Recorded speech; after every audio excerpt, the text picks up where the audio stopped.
This is Bob Sansevere with TwinCities.com web sports producer Kevin Cusick. Kevin, little Vikings news. Top picks have been signed. Remember the days when that would go right to the first day of training camp or beyond. No drama this year. They signed Barr? Mr. Bridgewater and Mr. Barr. It's Mr. Barr and Mr. Bridgewater. In either order. But I think Viking fans are going to be talking about Mr. Bridgewater much more than Mr. Barr over the course of the next 3.5 months. But and they also signed several of their other draft picks, so they're getting all their ducks in a row, getting ready for the summer ahead. Well, frankly, I love the fact that Mike Zimmer signed Mike Zimmer. That's and true. They both, no relation, linebacker Mike Zimmer playing for head coach Mike Zimmer. And both, this is the stunning part, both went to Illinois State. That's pretty incredible when you think about it. Not a gigantic school. That's almost as good as the Peyton Manning drug arrest story yesterday. The young lady, the 18-year-old who got arrested? Peyton Manning. You can always have a lot of fun with namesakes, isn't it? True? Peyton Manning, drug charges. That's what the headline should have been all over America. Now, there's a headline that is all over America, those who care about basketball. Kevin Love wanting out of Minnesota, no secret. Frankly, this was coming the moment he signed the deal, that terrible deal given to him by David Kahn, who it's too bad they couldn't sue him for incompetence. Malpractice. And, I mean, his arrogance and his incompetence as a basketball executive knew no limits. Because he was so concerned about saving enough money so they could give the big money deal to Ricky Rubio. Of course, how's that going? I don't blame Kevin Love for being upset. Because as I wrote in the blog, I think this is festered and gnawed at him since it happened, and I don't blame him for wanting to get out. It showed a lot of disrespect, and something like that, he thought, well, please, I'll be out of here. Except it was not a 3-year opt-out, which they thought. It's actually a 2-year, because he's forcing a trade. If they hold on to him, they get nothing if he becomes a free agent. It is amazing the parallels between this case and the Kevin Garnett case, in that you have the Wolves franchise player being, well, especially in Garnett's case, a guy paid number one star money, when really you're talking both Garnett and Kevin Love were like the ideal number 2 complementary Scottie Pippens. Complementary. The Scottie Pippens. And that's the thing Love better make sure. David Robinson with the early years of Tim Duncan in San Antonio. Well, don't sell Robinson short. I know he needed Duncan to win, but he was a heck of a player too.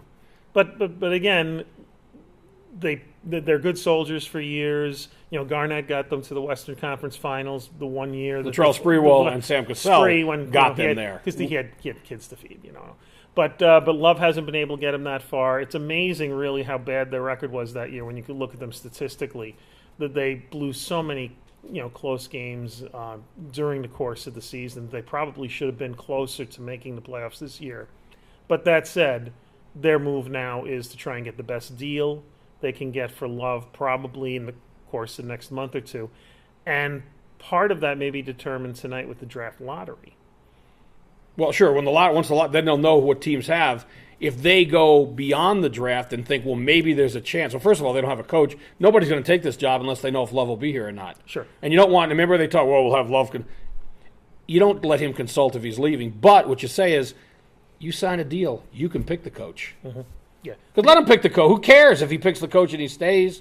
Although then the other part is what you said.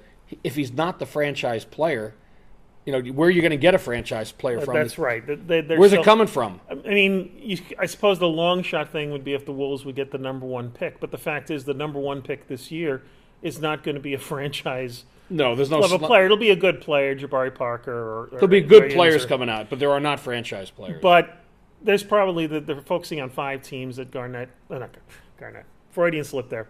That Love may go to. KL, not KG. And one of them tonight is really contingent on the draft lottery. The Lakers probably have to move up in the draft and get one of the top 3 picks for them to make a reasonable offer for Love. If the Lakers don't improve their lot in the lottery tonight, they're probably not going to have a shot at him.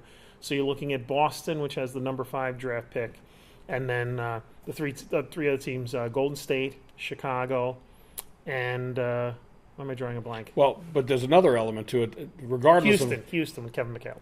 Love has to say, yeah, I'll go to one of these teams. Mm-hmm. He is absolutely in control of this. Because if he doesn't want to go, they're not going to trade him there because the other team's not going to want him without an assurance that they could sign him. Well, supposedly his agent had already indicated Golden State and Chicago Were his were teams choices. he was interested in. And it's also known he has a great relationship with Kevin McHale. And in some ways, in terms of putting a package together, Houston might have the best, more chips to offer the Timberwolves in a trade. But you're right. Love is going to be the one to determine this. It's going to have to be a team that he's willing to go to. I suppose the good thing for the Wolves is that he's given them some options, and he's not saying, I want to go to LA Only. or something Well, like that. I tell you what, what's interesting about this is I wasn't sure Kevin McHale would be rehired in Houston. Maybe he let the ownership know there, you know what, we got a shot. We can get Kevin Love if I stay. So that'll be worth looking at. Next week may have a better handle on this. If he winds up going to Houston, that could be what kept Kevin And McHale in terms there. of teams can make a leap with Love. You pair him with Mr. Harden That's a and leap. Mr. Howard. Yeah. That is all of a sudden that is a team that rises up to the upper echelon. You got three guys that do a lot of the same thing. And that's what you're dealing with here. Is you're dealing with a lot of the second tier teams in the NBA, your Warriors, your Bulls, or whatever, and they need to make the step to get up to the Miamis and San Antonios. Kevin Love is perfect for them, but he is not perfect for carrying this franchise in Minnesota any further. They need to he start had a chance over. to do it, and he didn't. They're not going to get as good a deal as the Twins did trading, Frank Viola, or even better deal later with AJ Przinsky. But the Wolves have to get the best deal they can get now. The longer they wait, their options are going to be less.